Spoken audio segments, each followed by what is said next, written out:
Welcome to an Epson SureColor F2000 video tutorial on selecting the best platen height for imaging a garment.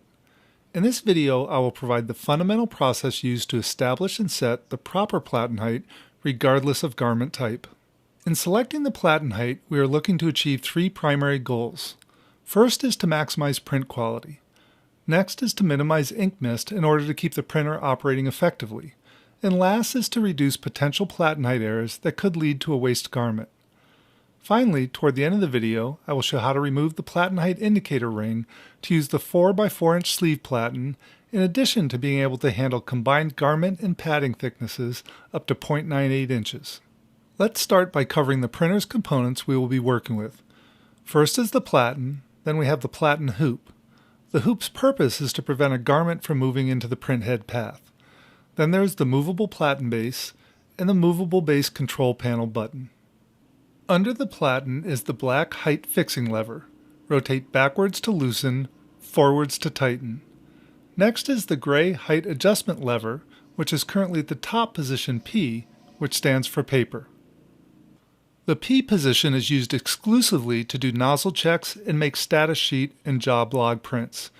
Each adjustment increment lowers the platen by 1 mm. In the default range with the height indicator ring installed, the platen can be lowered up to 8 mm or about 1/3 of an inch. Now let's get started on finding the best platen height for a t-shirt. I'm going to take you through this in detail.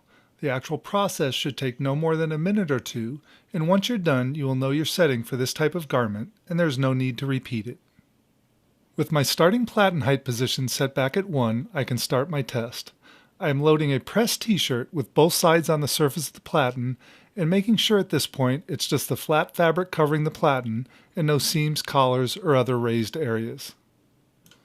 With the hoop in place, I'll press the movable base button to perform a platen height check.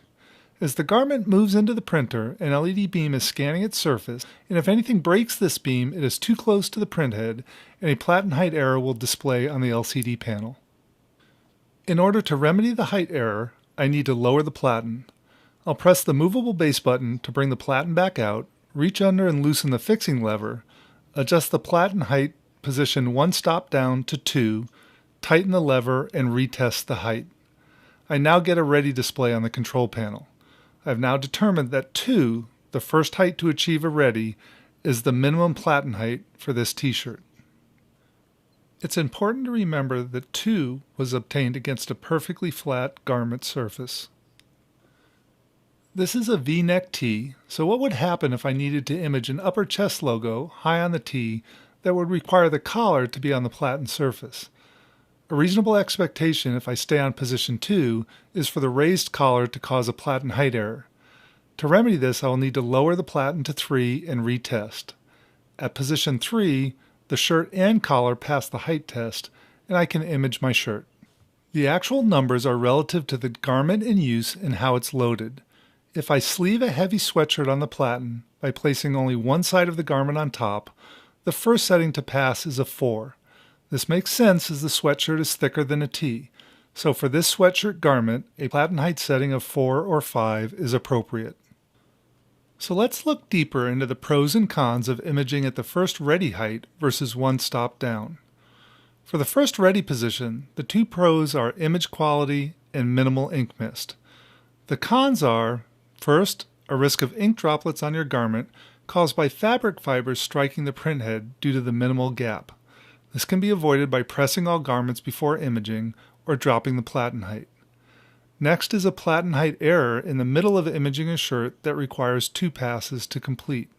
This can lead to a waste shirt, as attempting to fix any garment swelling under ink load would alter the registration of the next pass. Lastly, this position cannot accommodate any slightly raised areas, collars, or seams on the garment. Now let's take a look at 1 stop down. A pro is comparable image quality to the platen at the minimum gap ready position. This is where the placement accuracy and dot shape consistency of the Precision Core TFP printhead used in the SureColor F2000 shines. There's also very little risk of ink drops, a vastly reduced risk of platen height errors in between passes, and finally this setting can accommodate a thin collar or seam. The only con is a slight but acceptable increase in ink mist.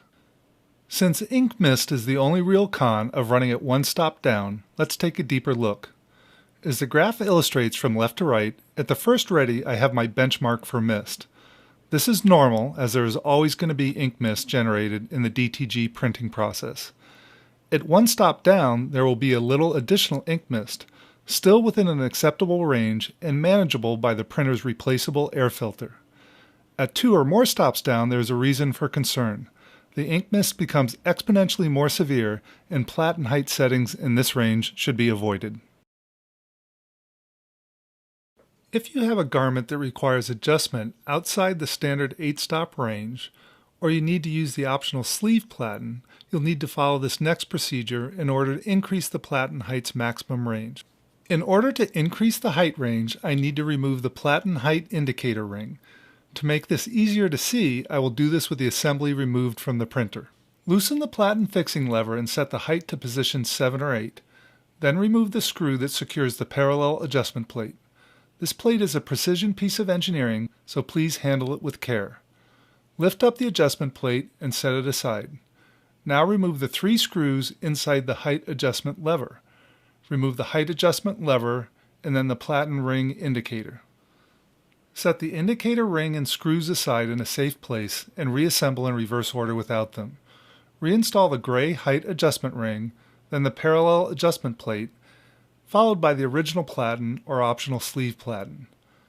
Adjust platen height according to the previous procedure of finding the first ready, but now without the height indicator for guidance. I simply could have said at the beginning of the video to use platen height 3 for all t-shirts, but it's far better to provide a full explanation at how I arrived at that conclusion. Having now gone through it, you should know the correct process to select the proper platen height for any garment. Please be sure to view the video on print head alignment and using the head offset adjustment to get the absolute best quality from your printer. Now go make some amazing shirts on your Epson SureColor F2000.